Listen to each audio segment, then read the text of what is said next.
Okay, welcome everybody. This is the Chill Out Media Podcast. We have Boomer over here, and our special guest today, which is the first time that we have somebody else on, is Ryan Begay, family friend, actor, camera, crew, producer, director. So yeah, welcome Ryan. Yeah, thanks for inviting me, and good to be here, chat with you guys. So yeah, it's great to have you. Absolutely. Could you tell us a little bit about your background in the film industry and what how you started, where you were before, where you are now? Well, I started in Denver. I went to the Colorado Film School. Before all this, I was a satellite systems engineer. So it was a completely different world. And then I was going to school for engineering, took an elective course at the film school, and as it happened, everything kind of transitioned to that. And so then my whole major switched over to film, and did 2 years at the film school, and it was great. It was what excited me, It's what really got me thinking about the power of film and what it can do, and so that was writing, directing, producing. That was why I got into this. And one of my films had gotten into this film festival. It was only happened one time. I forget the film festival, but it was in Santa Fe. And so I came down here with the film, and I screened, and that's where I met a whole bunch of other people, just other filmmakers, just people working the festival, and everybody was just excited about it, And the films were pretty good. And so I was like, I got to come down here. Yeah. And so that's when I moved up to Velarde. That's right. Just packed up my family from Denver and came on down and just jumped right into it.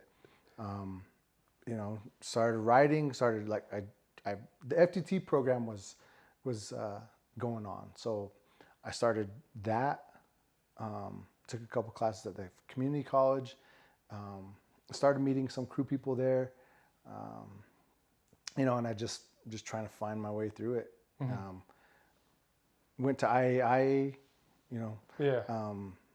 and then finished my bachelor's there, and then just kept on working from there. Cool. Working from there, and then 2011 came rolling around, got cast in a film, and then that started this whole other thing of acting. Yeah. And it propelled me into television, major motion pictures.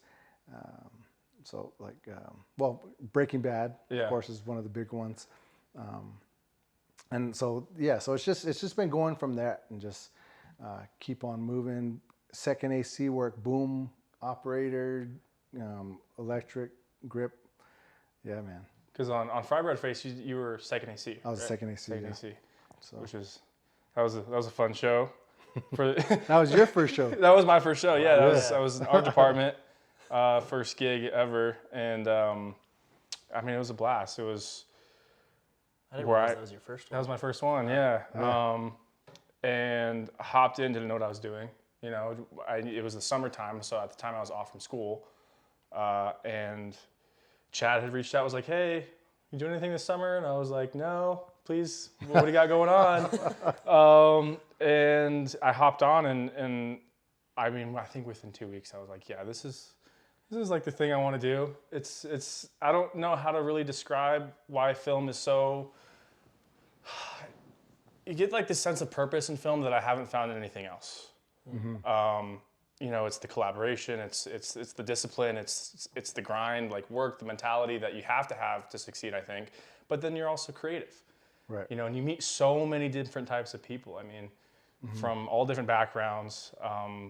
Different stories, so much you can learn. It's always different too. Right. Wouldn't you agree that I totally agree, man. We're all working towards the same goal. Mm-hmm. And did you get to read the script? I didn't get to read it before. Oh, no? So no. I didn't read it because I had a week of prep work. And then I think I read it the night before we started. So I did read it. Yeah. Well, I think, I don't know if I read it either. Or maybe I got it, but I didn't read it all. Yeah. Because, because I was just started as crew. Mm-hmm. And but I auditioned for it. That's right. I think it's great when you like, because that was just building a whole world out of nothing there. Yeah. You know, that was what was really cool about it. And you know, it's different from like coming into someone's house and it's already, you know, the house is already, and then you just kind of set deck it or move it around a little bit, you know. But that was interesting to create it all, you know. Yeah, it was just that lot that was like, what was the location? What was it, the Girls Ranch? The Girls Ranch, The Girls out Ranch. by Laney. Yeah. Yeah. And I remember when what was his name? The crew guy who did like all the construction. Do you remember his name? Robot? Not Robot. He did. Aaron. Aaron drove in with his trailer and pulled the what do you call it? Mobile home? The mobile home onto the thing, and then they built, you know, the deck, and then they started doing all the exterior work, and then that's when I kind of came in, and you were doing set construction I work did too. That was my first week, because the trailer was already there. They started on the shed. There was no corral, and there was just the framework of the hogan. Yeah. And so I was helping with the hogan a bit, and then I put the I started on the fenced area. Just the fencing, the post and the fence, and then everything else was added to that. Yeah. And then I had to do camera prep. You're a busy man. And then you played ice cream. Then ice cream man, yeah. Dang, It was tough, man. But indies you really love because it's a love-hate thing. It is. Because with 2 cameras, it was a 2-camera shoot, sometimes 3, and you have to Get it all. do mark for both, you know. Yeah.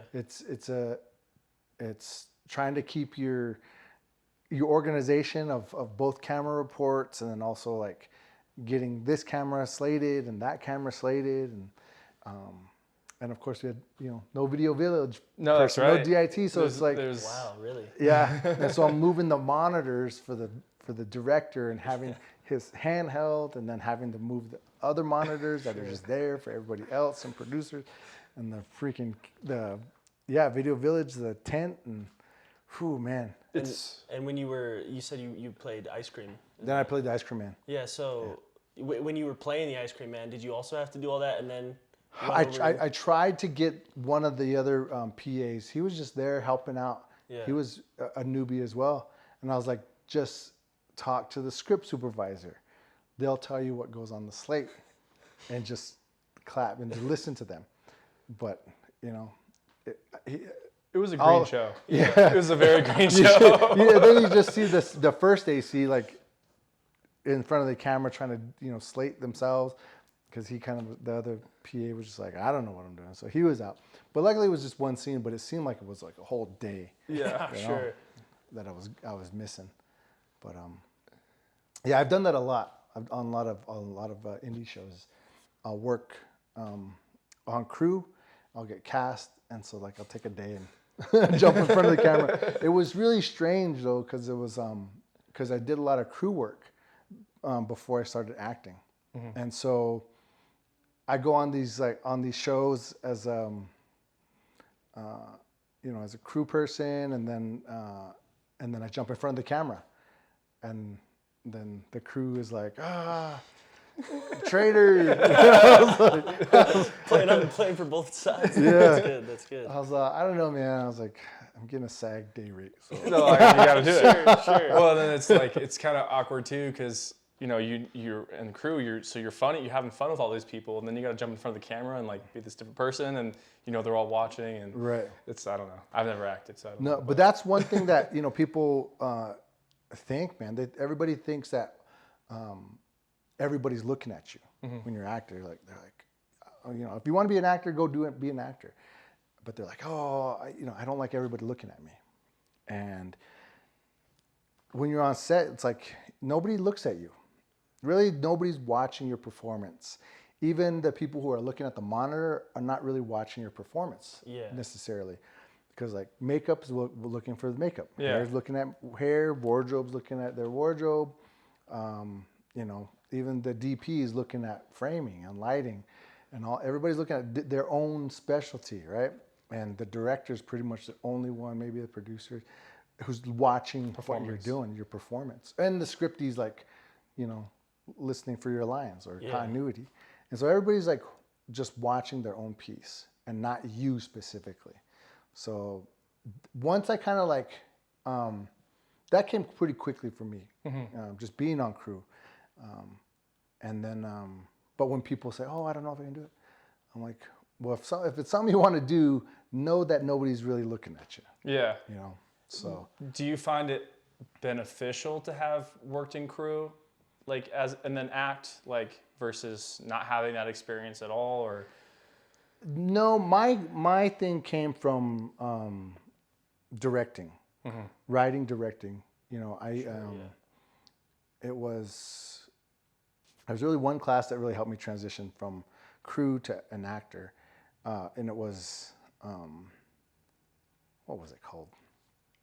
It was understanding the actor's process, and so we were film students as directors, and trying to understand, well, how do you direct an actor? Well, be an actor, check it out. Well, so we had this lady come in who was this acting coach, and she was saying, this is break down a scene. This is what your character, this is what things you do, these techniques, and there's various techniques that people do as far as acting goes.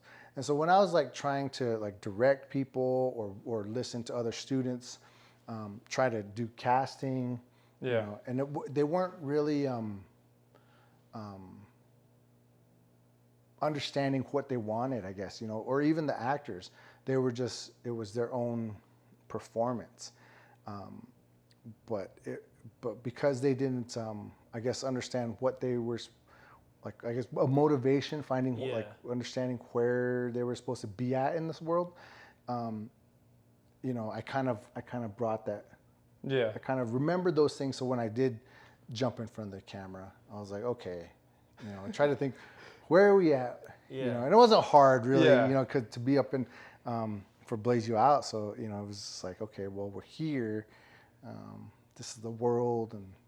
And yeah, so I kind of brought all those things to it. Really, really kind of engrossing, tricking myself to think, okay, well, this is the world here. Nobody's really looking at me. These, once the camera's rolling, just look beyond it.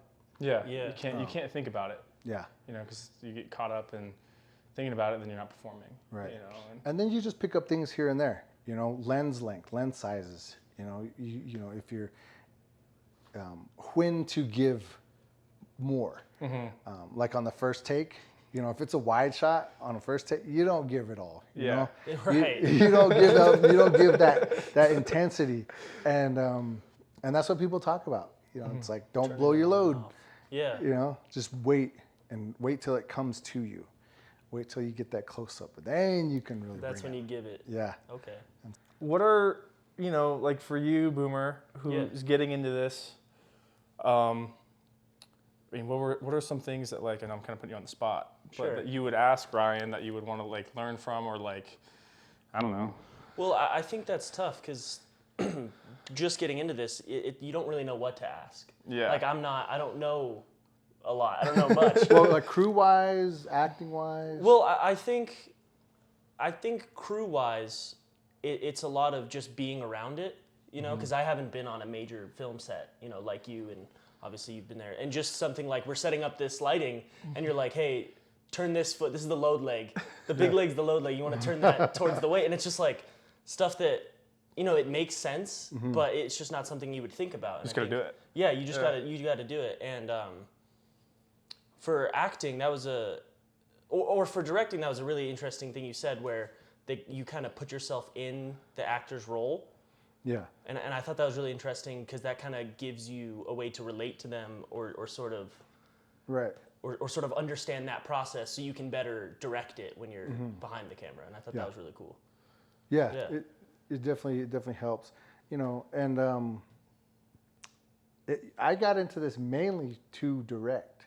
Yeah. To write and direct. That was like my main purpose. I'm finding it's still the same purpose in some sense, as far as let's say like native actors, Navajo actors, but telling Navajo stories too is like what I wanted to do. Is what I've been getting back to now too. So Yeah. but understanding those things, understanding your characters from that writer director standpoint too, is important, because then you're able to let your actors do their own performance, but also understand how to guide them. Yeah. Okay, yeah. And then as far as when you're acting, I had a minor role in our short film. That's the first acting role, and I found it. I knew my lines, but there was this anxiety around saying them, like in front of the camera, and kind of what helps you feel more comfortable, because memorization is one thing, right? Yeah. But like, what kind of gets you to that point of like, oh, I'm confident that I know how to feel when I'm saying these lines, because it's an interesting thing, and people probably have different ways of dealing with it, but I try to think of what's going on in this scene, because the memorization doesn't always help me out, and it feels like I'm kind of just like trying to remember what to say. Yeah. But when I can figure out like what the scene's about, what we're talking about, then listening to what's being said, I guess as your opposite, whoever the reader is in an audition or the other actor, listening to what they're saying. If they're asking you a question, what's going on in this space. If you're asking me about the Dodgers, and we're just sitting here talking about sports, and I'm, want to talk about football. If you're asking me about baseball, I don't want to talk about baseball. I want to talk about football. Yeah. So, but you're trying to get me to talk about baseball, right? Yeah. So, the feeling of it is let's get back. Like whatever the question may be, you would be that. So that's the situation. So I don't have to remember what I'm talking about, I guess, or the lines about it. Yeah. That's just the situation, I guess. That's not really a good explanation. You're saying like understand the situation of the scene you're in. It's so just that kind of helps you deliver the lines, because you're you're aware of why.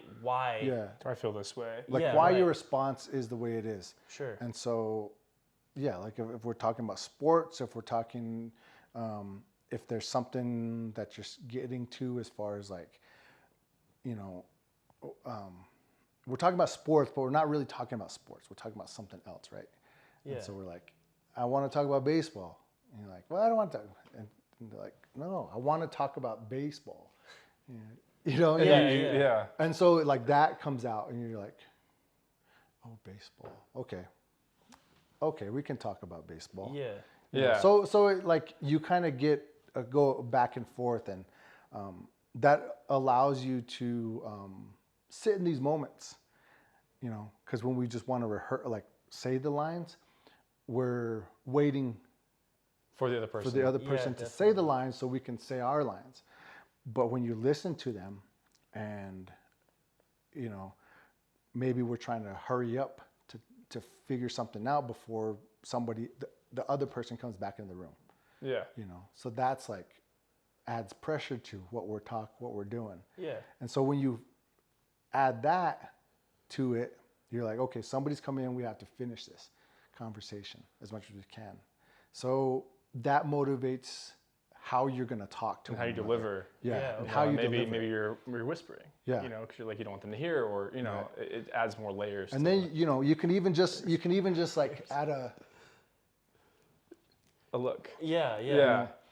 just do that. So that adds to your character. And then one thing Kevin Costner told me. Yeah, like Name drops. Name drop. He's like, do something. He's like, have something in your hand. Do something. He's like, you don't just sit there. He's like, do something. I mean, even when we're just sitting here, we kind of do something with our hands. Yeah. He's like, but have something. He's like, this is your character. You figure out what you need to be doing. Yeah. You know, so that was one thing, and that just happened last year. And I've been doing this for what, 10 years now? Yeah, longer. 12 Blaze years. was 2011. Yeah, 12 So- years. You know, so even though you can be doing something, you can say things a certain way. You know, as the director, and he's very much an actor's director. You know, he says he saw that I was pretty new for, you know, compared to him. So he's like, he saw there was something unnatural that I was just sitting there. Yeah. You know, and the guy who was sitting right next to me, you know, he's there reading a book, and I'm over here just waiting for your line to come out. Yeah. I'm waiting for action, and I'm like, you know, so he's like, you need something else. You need to do something. Yeah. I was like, okay. That's one of the things that I saw on Primeval Shay do a lot of, was he's carving an apple. It wasn't even in the scene, right? It wasn't even in the script, but he's carving an apple, or he's chewing on a toothpick, or he's doing something, and it just adds a subtlety that you don't get otherwise, you know, and it makes it also interesting. You know, it adds a visual element to something that may not even be happening. Right. You know? And that's part of you know, growing, realizing that's your character. Yeah. You know, you can add these things to your character to build more about it. You know, something that says something about them that's not in the script.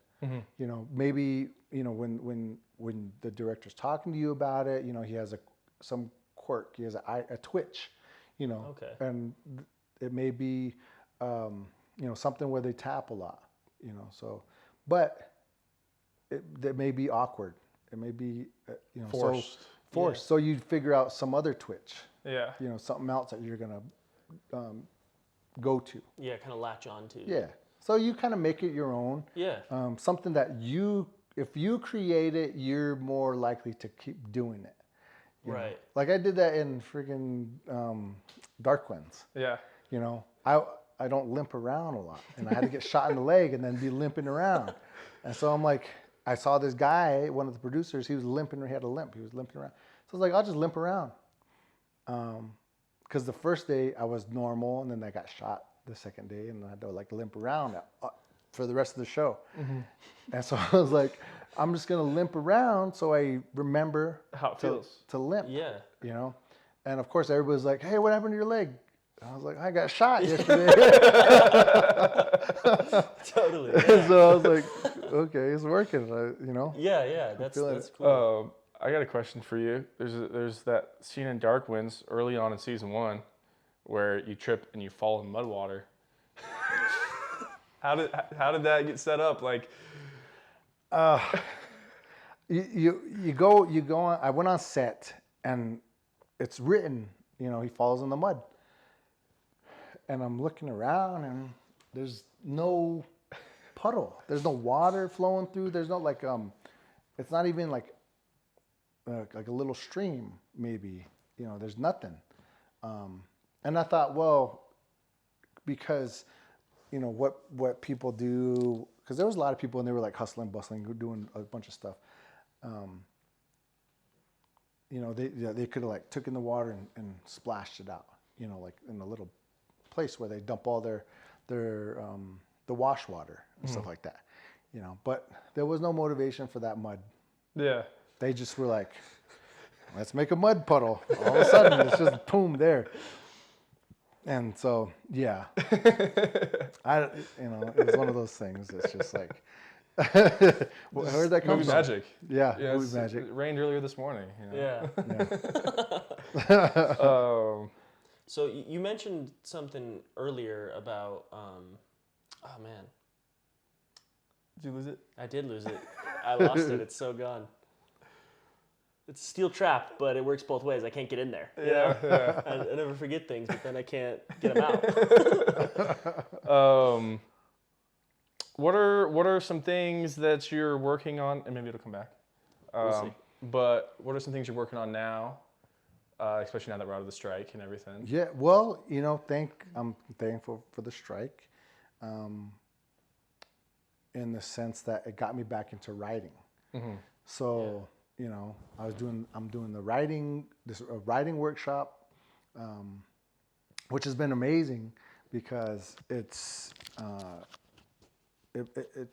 made me focus more on character, which is great because, you know, you have these ideas about where you want, like an overarching vision about what you want to accomplish in a film, right? But for me, I think I had to get back to character pieces and writing stories from that. So that's been really great, and it allowed me to do a short film for the Navajo Nation. So, and one of the coolest parts about that is that it's going to be 80% in Navajo. That was like one of their requirements. So that got partially funded. So we're trying to do another crowdfunding campaign pretty soon. But like that was something that kind of came up like a month ago, and just, you know, I knocked it out. So that was, you know, a really great feeling to write it and get it going. And like they said, yes, you guys get the funds. And so that's going to be one of the projects this year. Oh, yeah?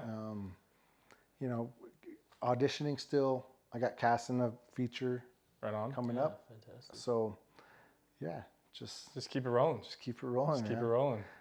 But it's just something that, you know, whether it's in front of the camera, behind the camera, it's just so fun. You know, it's like, I mean, there's not fun days, but for the most part, man, just being on set, doing this, you know, anything small or big, it's all learning, it's all creating, it's just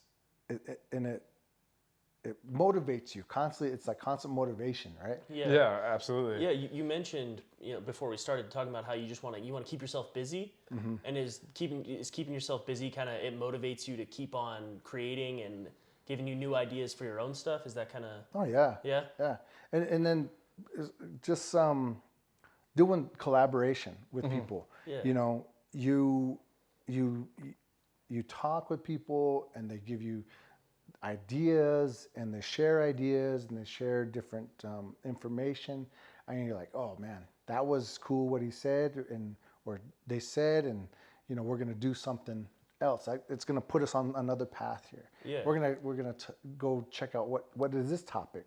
What can we talk about now?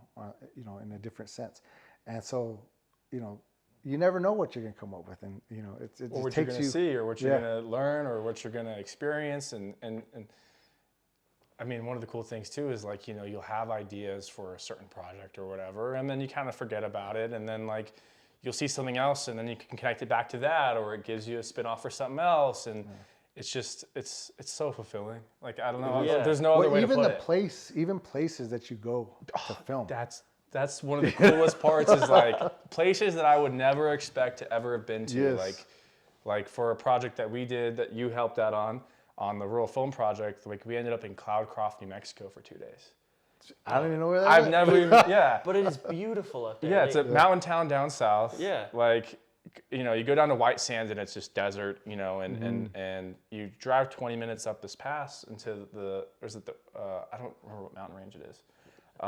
But you get up there and all of a sudden it looks like you're in Colorado or Montana. And it's beautiful, and like, and there's wild horses running around. Yeah, it's really cool. It's beautiful, and like I would have never gone to Cloudcroft, never even heard of Cloudcroft. Yeah, and 2 hours away is White Sands. Yeah, it's crazy. Like, it doesn't make sense, and you know, like for that project, I mean, it was cool because we traveled all over the state to all these locations. But then, you know, like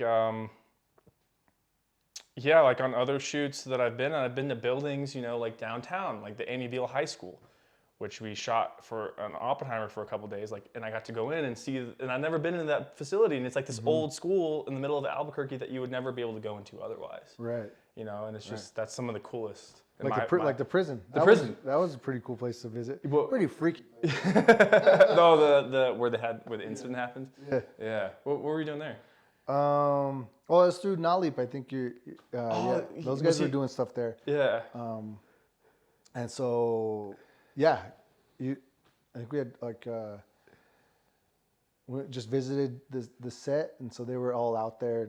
But I was trying to look for those guys, and I couldn't find them. But you're in the prison, and you can like go down the gas chambers down there, and everything. But it's just so freaky, man. What's the little bit of background on what, like, without getting into details, but what do you know that happened there? It was the riot. It was the prison riot where the prisoners overtook the guards and just 40 hours or however long it was of just a complete massacre. Yeah, massacre, man. Just laundry room. Wow. You hear there's books about it, man. The butcher's workshop, playhouse. No, yeah, something like that. That was one of the books that I remember reading about it. But yeah, there was some horrific stuff going on, man. And you felt it. And you felt it. Like I didn't even want to, like, it just like the light just gets sucked away. Yeah. Down the hallway, and you're like, no. Because you like horror and thriller too. Oh, I love it. That's one of your favorite genres, yeah. right? Did that give you ideas to make you feel a certain type of way? Well, it's one of those feelings where where you feel afraid, and it's a great feeling. I like feeling that way when I'm watching a movie. Yeah. But like when you're standing down staring down the hallway at the end of a hallway where the light just gets sucked out to the void. It's just a void, and it's like there's no. It's just complete. It's just darkness down there, Oh, that's creeping me out. So those like cool places, that you can get to visit, through film work and everything like that. Yeah, so that's really a fun part about it. All types of weather. It can be really super cold, but Well, like one of the coolest things that we saw too, again on that same project, was when we drove out to Natalie's to do her dance sequence. I had never seen like an arroyo get filled up from a monsoon that was miles away, and we were driving to her house, and there was it was monsoon season, and we're driving along, and it's sunny. There's no rain, like it had passed already, and we're trying to drive to her house out there, like north, probably 30 minutes north of Gallup, up that way, and the arroyo was full. 6 feet of water. And we had to sit there in the truck and wait to hopefully it was low enough that we could go through it. Yeah, we're like waving at Natalie's parents, like, they're on the other side. They're on the other side. That's a trip. And like those are the moments that you got to soak in, because like, I don't know, I never would have experienced that otherwise. No, that whole project, I lived in New Mexico my whole life, but there's so many places I haven't been, I haven't seen, and it helps because like when you're writing it, you can just like, you think about something like that and you're like, oh, and then you envision the scene you're writing in that place or a place like that, and I think that helps out a lot with the writing process. For sure. Mm-hmm. Anyways. Well, and being on like these bigger shows too, like seeing what's possible. Mm-hmm. Oh yeah. You got some money behind it? You're like, holy, once you get that check cut, man, you're like, I want to bring this big old techno crane and be like, drop it in. Just drop it in, just do like a kind of, boom down, and it's a wide and it goes into a close-up. A close-up. And you're like, there's one shot. You're like, one shot takes off. And then you stand back and then you see like 30 people just standing around all waiting to get that shot for you. Get that one shot. Yeah. Yeah. It's it's crazy, man. It is so crazy. Cool. It is so cool. Yeah. And it's like hurry up and wait is like the mentality. Yeah. And you'll work really fast, and everybody's like like an ant pile, moving all these different pieces for 15 minutes, and then it's like, all right, settle in everybody, and then it's just silence and everybody's standing there, waiting for this one moment to happen. Yeah, waiting for the sun to hit right, and then you hear cut, everybody makes their adjustments, and let's go again. That's crazy. It's for 12 hours a day too. Mm-hmm. Wow. It's day after day after day. Yep. But it's so much fun. So much fun. Yeah, one day for like 5 seconds. Yeah, exactly. literally. And then sometimes like as a PA, like you know, you're always observing and seeing everything that goes on, and you'll be standing there sometimes, and you hear it's the 14th take. You're like, and sometimes you often don't know what's going on because it was like an interior in a separate room. Everybody's outside of it except, you know, like maybe the director and of course the camera operator and your actors. But you're standing there and all you hear over the radio is, all right, going again. Okay. Yeah, you start to hear that tonality change in Yes. your voice. Yes. We're going again. And then, you know, 2 hours later, you're like, dude, it's 1 a.m. You know, what could possibly they need to get out of this? But every show is different too. It is. Well, yeah, that's. And there are those times where you're like, oh, damn it. Like you don't want to be there anymore. But at the same time, it's like, I'll still come back. You'll still come back. Yeah. It's addicting. It's addicting, and it's you know, it's the life of a carny, I guess. I don't know. It very much is. Yeah. It very much is. And yeah, there are the days, you know, where you wake up at 3:30 in the morning to drive to set for an hour and a half, and it's cold, and it's day 4 of the week on week 4, and you're exhausted. Like I've never been so tired on a show, but you just keep going, you know. And then you get those little moments, those little kernels. Yeah. Well, one of the cool things, and I don't know how you guys are doing it, but like how when I first started doing this stuff, it was like, you know, the indie stuff that we did, it was very collaborative, but we were all on the same page with it.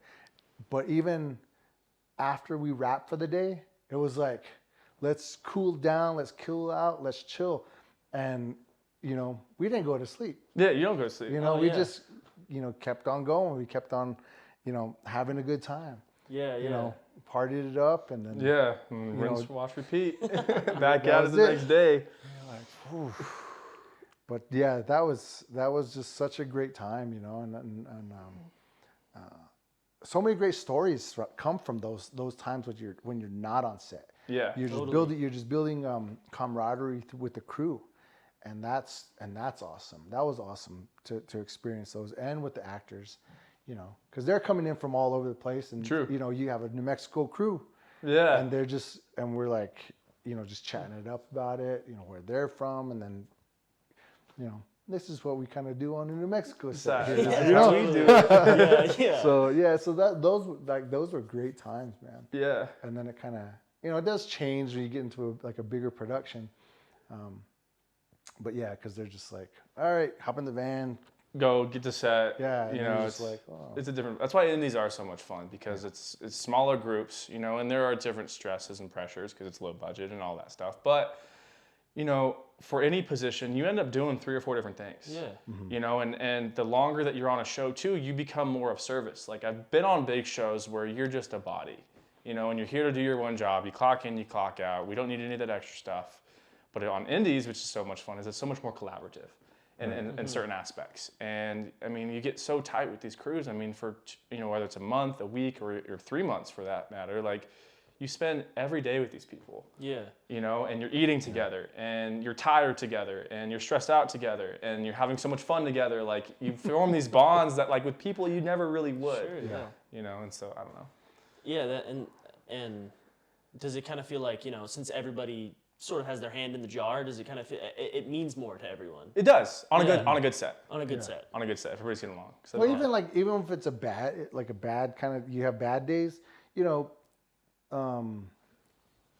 just having that camaraderie and knowing that, you know, it was a bad day. You Yeah. know, you're still like, okay, yeah, that kind of sucked, but you know, we'll make it up. move on tomorrow, to the next. You know. Yeah. But other times, you know, because when you don't, and you can't say that to each other, you can't like kind of what is it, like decompress with each other, and from people you don't know, right? Yeah. And it's Yeah. not the same. You kind of carry that with you, it seems, you know, and then you're just like, oh, I don't want to be here anymore. Yeah. So that, you know, and that's the cool thing that that I've really enjoyed, because getting to work with everybody and see how they've grown. Like now I go on to a bigger set, and like the same guys that I've worked with, like who was a grip when we started, is now like a best boy, or you know, doing the key grip stuff, or you know, and you're like, holy shit, man, you're way up here now. Like, holy cow, you know, it's amazing to see like where everybody has gone and grown, you know, and it's like, it's just amazing. And you get to see them, and you're like, oh, it's great to see you. Yeah. And so like all these memories come back about Whatever happened. What you guys did, and with the stuff we worked on, and you know, it's just awesome. It still continues to be a family. Yeah. You know, There's a bond, you know, that like even with people that, you know, I haven't seen in a year or two, I see them on a show. It's like, hey, what's up? How you been? How you doing? There's just an unspoken sort of like thing that you have. Totally. That, you know, it's kind of like team sports, or, you know, maybe, I don't know, you were in the military, so like, is there any sort of like... It's like that too. Yeah. You know, I still see guys I've served with, you know, and it's like I saw, like when we served, you know, you kind of chit chat a bit. You kind of, it's good to see, it's great to see each other. Yeah. You know, because you're like, what are you doing? How you been? Where have you been? You know? Yeah. Like, what have you been up to? So it's very much like that. Mm-hmm. You know, having that camaraderie. That's real cool. So, yeah, buddy. Yeah. It's going to be a busy year. I'm excited. Yeah, it's going to be fun. Anything else? No, that question is still lost. It's gone? It's in there. It's in there, but it's gone. Right on. Yeah, man. I'll shoot you a text. Yeah, text me up. Is there anything else that you want to talk about, or? Well, I mean, there's a lot. Yeah, I mean, we can keep There's a going. lot, bro. Yeah. Okay. I guess one of the topics outside of crew and, well, I guess it's still acting, and you know, one of my it's one of the things I don't like to deal with, but it's very much at the forefront of any conversation when it comes to native cinema. You know, it's representation. Yeah. You know, and so when I started my film education, I was blown away by, you know, like I said, the power of film. You know, what you're saying with your stories. You know, the visual storytelling aspect. But I was like, it's the performances, it's the cinematography. You know, the lens language, and you know, saying stuff with an image that speaks so much more than the actor speaking words. You know, that was the stuff that like was amazed me. And you watch a sequence in a film, how it plays out, and you're just like, this is beautiful. You know? And it was just like, that's what got me going.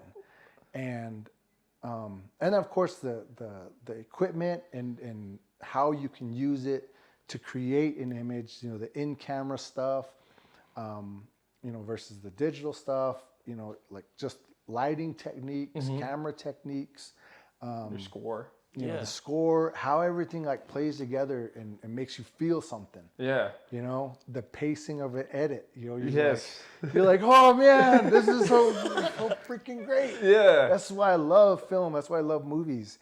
And then of course film. Yeah. You know, you work with film and it's like, you hear you know, you're like, oh, that's beautiful. It is. Like, and then you get to look at it and you take the print and you can see it and you're like, oh man, that's incredible. It's amazing. And fortunately, you know, Colorado, and I thank the Colorado Film School for that. yeah. And then when I get here and I go to IAIA, it becomes that. Yeah. Oh, representation, stereotypes. And I'm like, you know, it was kind of like the first time I was introduced to that topic. But it was too much. For me, it was just too much. I was like, you're focusing too much on talking about this instead of just talking about making films. Yeah. You know, and I think that's what, you know, and that was in what, 08, 09? And now it's, you know, 23. 24. You know, and, you know, there's been great TV shows and Yeah. films, but it's taken that long, you know, because of all the talk about it. Instead of... Yeah. instead of making, instead of making, you instead know, of doing. instead of doing it. Yeah. You know, and I feel that there's a big gap of stuff that we missed. You know, like bad films. Yeah. Like, let's say even like the '70s had the exploitation films. Like experimenting what we can do with film and how we can expand our voice with it. What is, you know, what would be like a Navajo cinematographer? You know, what would the lens language be based off of That perspective. from the cultural perspective? Yeah. You know, because it's like, let's look at you know, American films versus Kurosawa films. Yeah, you there's know? a difference. There's totally Totally. a difference. Or you know, German films or Scandinavian films. Like I've watched a few of those, and you see it. It's a different the way that they structure story, the way that they pace the edit. You know what they're keying in on. It's a whole different language. It is, and that's it. The language. You know, it's and I don't think we're even there yet either. Yeah. Because you watch these native films and the TV shows and the films. It's all, there's a story there and you can follow it, but there's nothing that separates it from anything else. So there's nothing new. Yeah. It's still visually shot the same way as everything else is being shot. Yeah. You know, so that's like one big thing that I would like to see done. But unfortunately, everybody just wants to get in front of the camera or be the director. Yeah. You know, so that's one of the and I, you know, I came across a few native cinematographers, but they're still new. But it's also hard because they're learning from the American school of cinematography. Yeah. You know, that thought. So, you know, and I do the same thing. I'm like, okay, Ryan made him. Yeah. You know, but I try to think, but I don't talk about it enough or try to discuss it enough or put it into play to try and figure out how can it visually speak as a Navajo, you know, perspective. So it's really hard, and I try to think about it, but like I'm sitting here in my own head, you know, and everybody doesn't want to talk about the language of film. They were like, oh, let's talk about representation and stereotypes. And I'm like, we're missing a whole way of understanding telling story. Yeah. Okay. Yeah. You know, like You know. I've never even thought about that till now. Really, Yeah. is the language of film. Like the language it's its own thing, and it's Well, there's a lot. there's a lot. There's a lot. One thing also that we missed, it's interesting because as much as there's everything that's happening right now with you know, these TV shows, you know, and they're great. Yeah. You know, kids quote them now. You know, these native TV shows, the movies. There's some good content and some good stories coming out, and it's a good break from all the poor me type of the tropes that we've seen throughout history. but it's still there. Still there. You know, like we still do that. We still create these things because we're like, oh, poor me, look at me, you know, hear my story. It's terrible. Killers of the Flower Moon. You know? Yeah. You know, like So there's that, and you, I mean, and that's there. You know, I can't say that we shouldn't do those because that's saying, you know, you shouldn't tell your story, right? You know, Yeah. do it in the way you're doing it. But I think people also have to get over the fact that you can't satisfy everybody. So do a horror film, do a comedy, do a romantic comedy. You know, explore different themes of experience. relationships, you know, marriages. And too much of it is like we're trying to find ourselves, you know, or this was my experience, so here it is. Yeah. Watch it. And so it's still kind of like that. I feel, and we haven't really pushed the boundaries of where native film and cinema could be at, with the lack of film language, and we're still kind of trying to find Find the footing. Find Yeah. find the footing of of what people want to say. Yeah. You know, without having to deal with stereotypes, without having to deal with those topics. You know, because it's kind of boring already. You know, Yeah, because if you just make the films and tell a fun story, you start to combat it by just doing it. You know, but if you want to talk about it, that's all you want to talk about. I got on these panels, and you know, a lot of them are like, oh, you know, everybody's about authenticity. I'm like, they're narrative feature films. They're nonfiction films. They're not real. They're fake stories that we made up. You know, you want to talk about authenticity, you know, this never really happened. Yeah. You know, Totally. so you got to remember that. So even your characters, you know, the reason what we forget, we don't want to go watch a feature film that's not a documentary. So why try to make it authentic? Yeah. You know, like you can make it authentic to yourself. You know, Yeah. make the characters, you know, authentic characters that you relate to, that people relate to. Like I try to tell people, I'm like, we grew up watching these films, and we enjoy these films that were not native. They weren't native, you know, but we connected with the characters because of who they were, what they were going through. And we could relate to. And you can relate to Yeah. those situations. And that's what makes us, and that's what goes to the heart of every film is, you know, a universal theme of how the human story, right? So I think that's what, you know, it's also kind of lost still, that we haven't, a lot of things haven't really touched on, because it's, we're still too focused of, well, look at my community. Yeah. You know, we're real people here. Yeah. I'm like, yeah, you're real people here. Of course we're real people here. But tell it something, Yeah. you know, tell something, say something. We'll just talk about the human perspective. Like we're all, you know, like one of my favorite things about film is being able to see things that I can experience, that I've experienced, and connect to that and think about, okay, maybe how could I have done that differently? Or, you know, or shared experience. Like, you know, I think part of the reasons why film is so important to me is that more than like politics, more than like, you know, policy, more than anything, you can change people's hearts and their minds through story. You know, and like that's, and you know, you can connect with someone who lives 6,000 miles away through a shared experience of watching this film. Like it's relatable. Right. And focusing on those things, like what makes us human, rather than trying to like, you know, check a box or quantify like our people's existence. You know what I mean? Does that make sense? It does. You know? You know, and what's happening now is part of the process of it. you Yeah. know?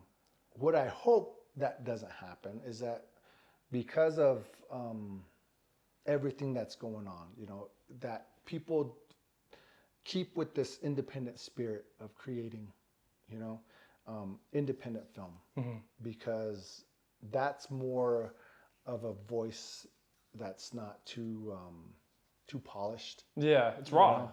Yeah. You know, but you also get in that rawness, like the part of the problem that I do have sometimes with studio movies is it's so formulaic. You know, and they follow these patterns, cookie cutter, and I think that people are kind of losing interest in that, and I think indies have an opportunity coming, and the pendulum will swing back to be able to have like these, you know, like you're saying, Right. you know, I lost my train of thought there. But Well, here's another thing too, and what I'm saying is that also what we've missed in native cinema is this. There's a gap of I guess native performance and native stories that won't be really told or experienced in this world.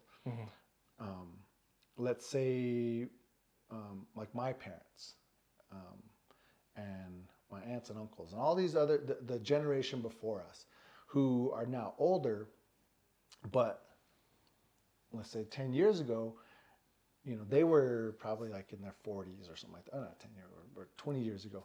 But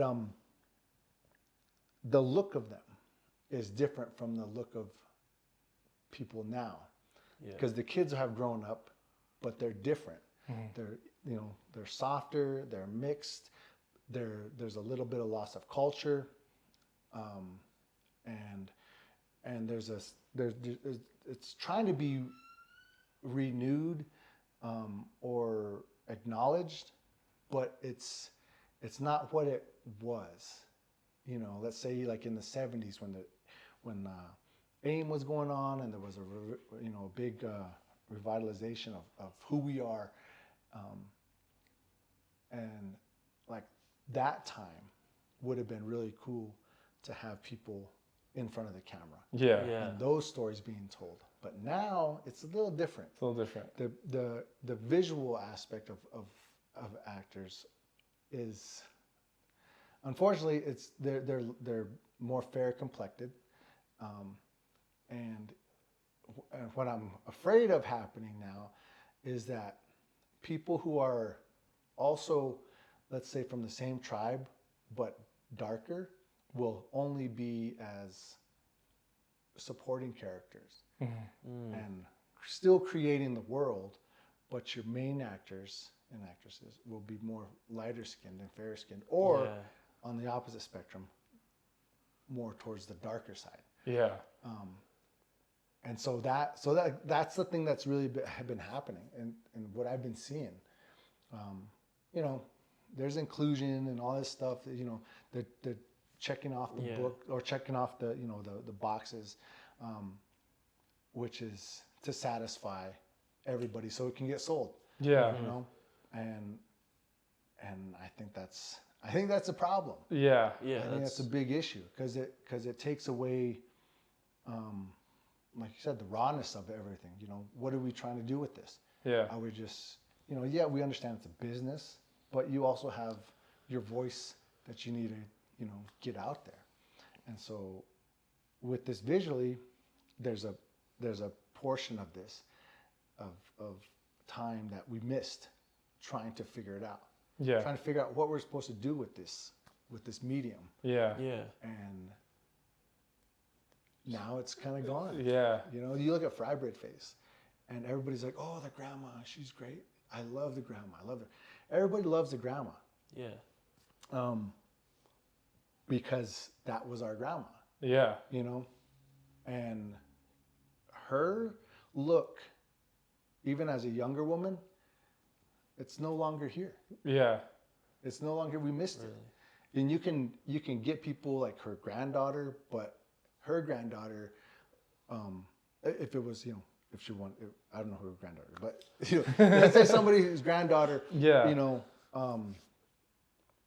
is not going to have that same look, or her daughter even is not going to have the same look as her, and so it's going to be off. So, so that's why it's so nostalgic for everybody. Yeah. Everybody was just like, "Oh, yeah, that's great." I'm like, there's women who are actors, you know, and you can dress them up like that, but you won't get the same feel. You won't get the same feel. Yeah. So there's a big chunk of this time, of that time that we've missed. And there was nothing there. Like, what people understand is, like, there was no filmmaking then for that group. Like, Yeah, it wasn't accessible. It wasn't, and so as time goes on, you lose that, you know, like you're saying. Yeah. And- So it's gonna be interesting how things roll out. Yeah. Like if you just start watching film, like let's say like Wes Studi, right? Did all the native roles. That look is going away, or that look is still there. So it's still in a sense a stereotypical role that productions look at, you know, and it's just a matter of trying to people who want to make films in the independent style that where they don't have to abide by others to satisfy everybody. Yeah. You know, make your film, make it a Lakota film, make it a Navajo film, make it truly, you know, those from those communities. Yeah. and it doesn't have to be, oh, we're gonna try and get everybody in here so Yeah, check the everybody's gonna boxes and be feel- happy about Have it. it be performative too. Yeah, and it's just then it's not even true to Yeah. yourself. Yeah. So, yeah, there's a lot that kind of goes. But you know, you have a hand in that too. You can change that Yeah, I can know? change it Yeah. from a Navajo story because that's like from your perspective. from my perspective, and that's that goes back a lot. Yeah. Because for me, I'm Navajo, Mhm. I'm Diné, and I don't like to say Indian or Native or Indigenous. Yeah. I'm like, because Lakotas and Pueblos, they have their language, they have their culture. You know, we're not the same. You know, Right, and that's yeah. just that. You know, and I respect them for people who do that. You know, to say, Yeah. I'm Lakota. You know, but there's some people who are like, oh, we're all Indian. I'm like, no, we're not. Nah, it's all indigenous. I'm like, no. You know, you're still putting us all in In a box. a box together. And that's not the case. And that's not the Different case. languages, different ways of understanding, different ways of like, you know, yeah. I mean, like for me, like I'm a northern New Mexico mutt. You know, like, and I don't have any real, like, because I'm a mutt, because I don't, like, you know, half my side came from Europe and the other half was here, like, I don't really have any real, like, cultural connection to, it's just kind of like it's like purgatory in a way. Right. You know, and I grew up in northern New Mexico, so which is like a Chicano-dominated culture, right? But there are aspects of, like, my identity that, like, I don't know. Right. You know, and so I don't know. My point is to that, just other than, like, at least, like, you know, for like you though, you have that attachment, you have that connection, you know, that you know, even like for you, right? Yeah, like, I mean, I lived in New Mexico my whole life, and it wasn't really until I started getting into the film industry, and that's why I think film is so important, like, that I started understanding, you know, that there's different perspectives within, you know, my idea of indigenous people, you know, like, and even today, hearing from you, it's like, there's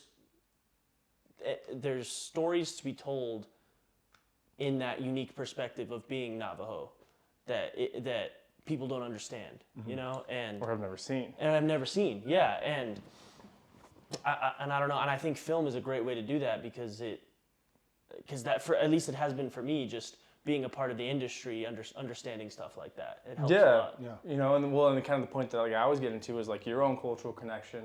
Sure. Like, you know, the fact that, like, you know, well, I mean, tell me about that. You Well, know? I mean, I feel like I don't really have much connection to my culture, you know, like, Yeah. you know, I'm a white boy, but, you know, my grandfather came from, you know, the Middle East, and you know, that while it hasn't really, you know, while it doesn't really look like it or seem like it has shaped, you know, who I am and the stories that I want to tell. Yeah. You know. Right. And I don't really know what you. Well, I'm just, you know, Yeah. yeah. I mean, that Just to touch on it, just man. to touch on it. Yeah, it's interesting, and I think, like you were saying, with it goes beyond just, you know, putting a face in a movie, or putting a character in a movie. It's the way it's shot, it's the way it's written, it's you know, it's the way the whole process of making a film is that can shape that. Well, and you can put know, your your own flavor on it in perspective. every Yeah. way, whether it's, you know, like, you know, like music, you know, to visual storytelling, to how you write, to like, that's why film is so cool, because it's like, you know, like, I'm not trying to talk shit about, like, art or sculptures or other art forms. Do it. Well, you can. That's the great thing But, about it. like, totally. you know, like, you know, you see a painting and it's just, it's in that visual medium. But with film, you can pull a visual, you know, representation. You know, you have music that adds a layer to it, and then it's writing. It's all of the art forms that I think, like, humans have created in one. Right. You know, and so back to, like, what we were talking about, you know, if you do have, like, this perspective and you know, of the stories you want to see, the stories you want to tell, you can do that in a way that's, like, authentic to how you see the world. I mean, it's all, you know, films, yeah. It is. It is. It's how directors and artists see the world, but it also audiences watching it have to, you know, they're learning how to watch these films too. Yeah. Because they're not sure that they can say, "Oh, this is bad. Yeah. This is a Right. shitty movie." This is and they did that with Dark Winds. They were like, "Oh, that's the Navajo is terrible." Oh, they don't look it, but it's like they did it to a point, and they tried to do it better for season 2, but a lot of it was if it's there's just this thing of oh, well, don't talk bad about these things. You're like, no, how you think we're supposed to grow if you can't critique something and say and voice your opinion about it? Like, I didn't like this performance of this character. They don't know how to watch. So I'm telling everybody, like, go watch these, go to the film festivals, go see these films. See it. Yeah, go watch this stuff. Go figure out what people are trying to say. And if you don't understand it, talk about it. Why did they choose this music? Maybe it was for a certain purpose. But if you're just hearing the music saying, "Oh, that didn't match up at all," well, why didn't it match up? Yeah. Maybe that was on purpose.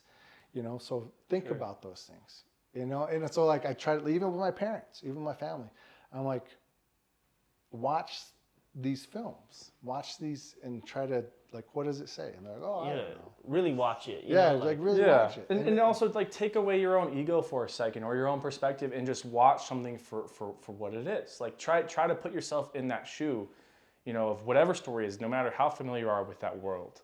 Yeah. Like, have an open mind. Yeah. Well, yeah, like the whole thing, suspension of disbelief, just put that away for a bit, engross yourself in this world and go along for the ride. Yeah. That's why horror, I just love horror. And people are like, "Oh, I don't like horror, it's too scary." Or I'm like, I know. I'm scared too. And guess what? It's not even real. It's on a totally. TV screen. It's on a film screen. And you're like, that's people deal with it in certain ways. Some people try to laugh at it, but I'm like, okay, I'm fully in this. I believe that the murderer's right outside the door, or something terrible is going to happen and the ghost is going to come out. I try to put myself and enjoy film like that. Yeah, totally. For the most part, and then I'll rewatch something. Yeah. If I want to look at it and see how how things were done, purpose, watch it purposefully. But yeah, I think that our audience, our native audience, is also still new to it. Yeah. It's like that's the beginning too of us talking about the stories that we're putting out in these characters. Yeah.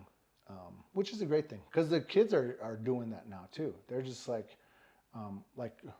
re-saying the lines. Yeah. Acting these out. And that, I did that as a kid too.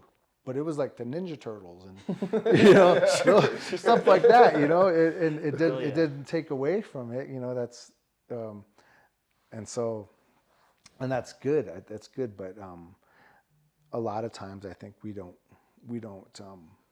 talk about it enough to have the conversation. Have that conversation. And people are scared to have the conversation and too. they are. Yeah. They are. And this is like, anyways. Yeah, and that sort of thing and as filmmakers, young or old, sort of thinking about a movie when you watch a movie for the first time, you watch it because you want to see it, you want to have fun, you want to enjoy it, and then the second time, take a different lens, and that can kind of help you. That's something that's helped me recently is sort of, I loved movies growing up. I watched way too many movies all the time, always, just to have something on, and now actually watch it for entertainment value, but then also watch it and figure out why you like that movie, and then get deeper and what elements went into making it that way. And that. Actually, well, one thing I kind of wanted to bring up, I guess you can probably cut it into the discussion earlier. Yeah. The topic of when people critique others' performances, because we're like. Everybody's like, oh, natives playing natives. It's great, But at the same time, people are like Navajos especially. They're like, get Navajos to play Navajos because these other people can't talk. They're just butchering our language. Yeah. You know, and language is important. You know, it is. And they tried to, you know, get it back on track with season 2 of Dark Winds. But I also feel that it's really important for actors, for performers, to take on that challenge. You know, if you're going to play somebody from another tribe, from another nation, do your best to portray them, you know, correctly, and that speaks to you being an actor. You know. Totally. Yeah, I mean, that's literally what you're supposed Yeah, to do. that's acting. Because some people they don't, like, you watch it and they never put in any of the effort. It's still that thought of, oh well, I'm native, I'm playing a native. Yeah. I'm like, No. nah. You still Not have that to simple. you still have to treat it like any other role where you Right. have to, you know, do your research and, you know, maybe figure out what, you know, what makes it that role and what about your role is specific to That that world. culture. Right. Yeah. Yeah. You know, I did Horizon, like we were talking about Kevin Costner. But in Horizon I play this Kiowa character, and you know, I wear my hair in a TS all the time when I go to my wardrobe fitting, and you know, hair. They just want to look at my hair, and they were like, "Well, you can just wear it like that." And I was like, "Well, I can't, because this is a Navajo hairdo, and you know, this guy's Kiowa. Unless we change him to Navajo, then I'll do that." Totally. But the wardrobe had already picked out The whole the thing. wardrobe, and it definitely wasn't Navajo for that time. So I was like, okay, well, he's Kiowa, and they brought the Kiowa language person out, and so I talked with him, and we went over the lines, and you know, one of my main thing was like, I don't want to sound like a Navajo speaking Kiowa, so if I'm not saying it correctly, let me know. So, you know, because the sound, like when I speak Navajo, I noticed I was kind of saying them like that, you know, the Kiowa language. So I was like, you know, the different tones that you use, I started to incorporate them into that language, and I was like, I can't do that. Yeah. I was like, you have to, you know, it's not close. I was like, don't let me get close, let me get spot on. I get it. Totally. You know, and so he was like, okay, yeah, you're doing a good job. And so that was one of the main things that I kept telling him. I was like, just make sure, like, listen to what I'm saying it right. And then, of course, we go and shoot the first scene with Kevin Costner, and I totally screw up the lines in Kiowa. Of course, nobody knew. Yeah. But I was like, ah, shit, man, I jacked that up. And I go walk over to him, and he's like, yeah. I was like, I know. Like, but it was, you know, just let Scripty know, let them know that the words weren't right. But yeah, that's what you also got to do, is just remember, as a performer, just go with it. Yeah. So, yeah, so that was one of the main things that I feel also performers need to, like, really hold themselves accountable to their character, you know, when we play people from other nations. So, yeah, even like, let's say, even modern times, if I was to play Lakota today, Yeah. you know, It's different. It's different. It's different, you know, because I can still speak English as a Navajo person, but they don't sound the same as, you know, speaking English as we do. So you have to, like, pick up that accent too. And so, you know, even out here, in, you know, especially in España. In Spania, it's a whole different thing. You Yeah. know? It's Totally, so yeah. that I do, that I mix, you know, because like depends on who I'm talking to too. But like when I get up there, I find myself reverting back to Right. that Right. way of speaking, and it's funny because you'll hear people like try to emulate it, or you'll hear other people say it, and you can even tell the difference between a Chimayo accent and a Spania accent. You know, there's just differences. Right. You know, or someone who lives up in like Coyote, which is like, you know, the wild. to spun you. Give them the spun this and world. seeing those differences and recognizing them and putting them into action in your performance is why they're great performances. 100%. You know, and so I feel like we also, you know, native performers need to do that. You know, take those into account, because because we love movies and you love great performances. You know, and that's really why, you know, I say these things is because, you know, I watch them, and I'm like, well, yes, we need to relook at ourselves, and myself too. Yeah. You know, I'm like, I'm not asking people to watch the film so they can see me. I'm like, well, how did I do? How did I do? You know, let me know, because if I'm doing a crappy job, then I have to kind of figure out, you know, what am I doing wrong? Or because you want to get better, because you want to make the films you're in better. Totally. Right. That was like one of the weird things about like when you make art and you put it out there is like kind of like with Nick, like, you know, that story's about the idiosyncratic things that I see in my friend, right? Yeah, totally. But like nobody else knows him. Nobody else knows what that is, so people don't get it. And it's like, well, okay, talk to me about this. Why don't you? What are you missing? What do you understand? And so it's like this: you're putting yourself out there, and it hurts to get criticism, but then you also have to have the criticism. Like I yearn for the criticism because I know that like, okay, how can I get better? But then also sometimes you have to tune out criticism because some people just talk shit to talk shit. Right. You know, so it's like yeah. But like, just give it all to me. I'll kind of like weed through. I'll sift through the totally. Like, I'll take that.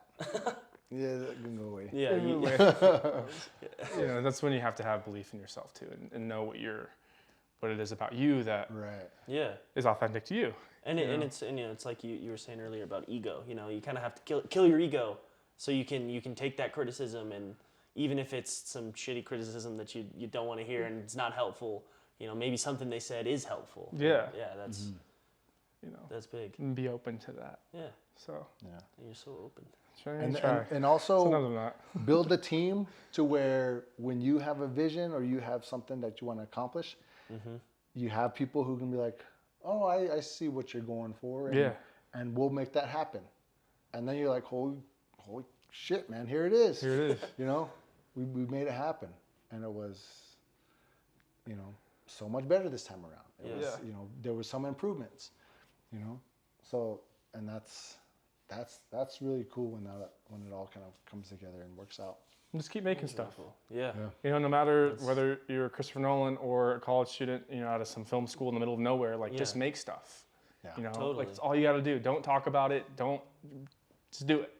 And you'll learn so much from those processes. I mean, like, definitely. I have short films that I did when I first started like getting into movies, you know, four years ago, and they're awful. They're fucking terrible. But like, I'll watch them every now and then and be like, okay, you know. But you have to go through that to get to, you know. Anyways, so. Just make stuff. Make stuff. Make stuff. And push yourself. Push yourself. Yep. So. No doubt. Well, anything else? I think we're good. We'll bring you back on. We'll bring you back on. We'll come back. And the more you guys talk, like I said, the more you guys talk with, you know, doing all this other stuff, and the more you guys like, oh, well, we'll talk, you know, maybe we'll bring him back so we can talk about this topic. Yeah. Because somebody else probably brought it up, you know? Exactly. And this is the fun stuff about what we're trying to do too, is just and have conversation around film, and like there's not a lot of that. You know, like you'll have, like there's like that Smart List podcast with Jason Bateman and Will Arnett, and like that's cool, like do your thing, but there's not a lot of like independent, like, you know, sort of from the ground up, I don't know. Yeah. Just having conversations, that's all we're trying to do. Right. So thanks Ryan for being the first guest, special guest. I appreciate it. I really enjoyed like just talking film. Yeah. Like like getting to recall like lens language and you know, music and all those you know, the things that make film fun to watch, you know. That you know, that's why you're doing it. You love it. Yeah. It's simple as that. Once again, thanks Ryan, and check out, or you know it better than I do. I know. Check out how to close out. I know it better. You know, that's been our Chili Line Media podcast. Go check out our other stuff on our YouTube channel if you're watching this. We got a short film. We got, you know, little specials. There'll be skits coming out. We got TikTok.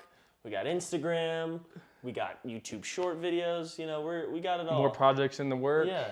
You know, working on writing our first feature. Yeah. Working on shorts. You know, just gonna keep at it. And you know, Ryan's working on his own stuff. Yeah, absolutely. Yep. Just trying to do the damn thing. So, yeah. all right. Thank you. Right on. Thank Peace. you. Thanks for having me, guys. Absolutely. Appreciate it. Thank you, Ryan. Absolutely. Anytime.